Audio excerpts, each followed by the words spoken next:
looking at a guy that's been dumped, foreclosed on, fired, diagnosed clinically depressed, diagnosed with a brain tumor several years ago. But here's the best one that I want to share with you. How many of you are familiar with Slidell, Louisiana? On the other, okay, all right. It's funny, when I do this around the country, most people say, I know where Slidell is. I stopped there to use the bathroom on the way to New Orleans. Yeah. So I was like, yeah, that's us. So this one particular day, I never forget, it was the last day of our junior year of high school. And I don't know about you all, but to throw a great party in Slidell, Louisiana, you had to have a huge field and a lack of law enforcement, all right? So we had goals back then. Our goal that evening was to hit every single party within a 30-mile radius of Slidell, Louisiana. And it was the last day of our junior year, and I never forget this one party that we got to, because I never forget the smell of gun smoke. I never forget people screaming and yelling, throwing each other to the ground. Never forget people just, diving, doing whatever, they had to do to get out of the way. Never forget taking the girl that I was dating at the time, throwing her down, and I never forget looking down and saying, I know I just didn't get shot. I got shot with a 12-gauge shotgun. One bullet went through me, one bullet's still in me.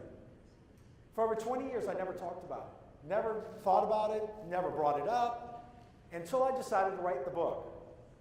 And I never forget the gentleman I was working with the book was like, tell me more about that story.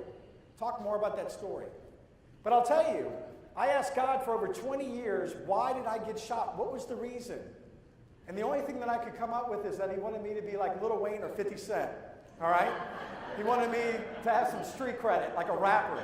That's how us motivational speakers, when I tell somebody to get off their attitude, I better have a good story, right? But I'll tell you something I even heard worse than that. Actually, 9 years ago, I just moved back to Louisiana. I was vice president of and part owner in an insurance company. We built it up to 50 states. We were all over the country doing very successful. And this is when the mortgage crash hit. And within 7 months, we lost our business. And I was living here in Louisiana. Never forget, I had to pay off all my debts, move to Baton Rouge, live on my buddy's couch. And how many of you have ever woken up in the morning about 3 or 4 o'clock in the morning, full of sweat, full of anxiety, full of stress, and going, how did I get here? Or, how did I get to this point? This morning? Or, But this one particular morning, I wake up full of sweat, full of anxiety, living in Baton Rouge after, 15, 20 years. Wake up and I'm like, how did I get back to Baton Rouge? I lived here for college. How did I get back here? I love Baton Rouge. But I was like, how did I get back here? Living on a buddy's couch. And I never forget these 4 words coming to me. This is in 2009, get off your attitude. I've done stuff with Zig Ziglar, Brian Tracy, Les Brown, things across the country. And I said, one of those guys have had to say it. So I go online, I Google it, can't find it. Go to GoDaddy.com and bought GetOffYourAttitude.com that day. And I share that message because it's something that I used for over a year and a half for myself.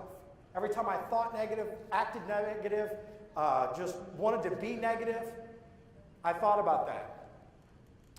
But one of the things, though, while I was writing that book, though, I'll tell you, I thought about all the positive people that I met when I traveled with Brian Tracy and when I did the big talks and traveled the country. And one of the things I remembered was the successful people that I met that got to the top within their organization or started companies all had a great attitude. They all had a positive attitude. And I never forget asking them, was it before or after you became successful, did you have a positive attitude? And they all told me it was on the way up. It was the person that rose up throughout their organization. It was the person that did great within their organization. Because people want to work with people that they like, right?